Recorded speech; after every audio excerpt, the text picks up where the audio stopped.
για να δω παιδιά μου τι πήρατε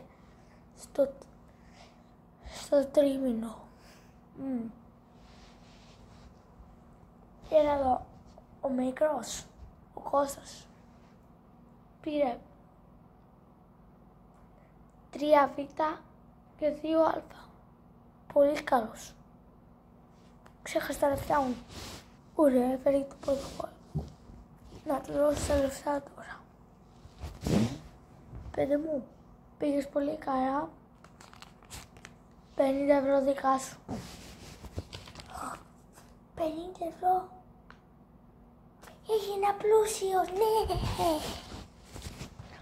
Ο μεσαίος μου πήρε 2. Πήρε 3α. Όχι 3, περίμενε, ξεχάστηκα. Τι λέω. Λέει ο Βιλάριο πήρε 4α και 1β. Πολύ καλός.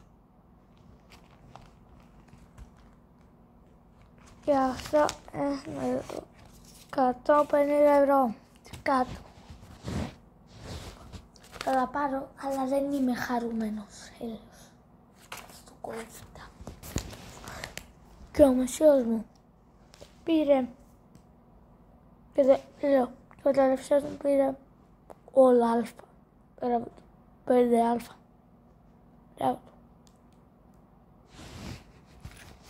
Για εκείνον 200€ μόνο. 200€. Μόνο.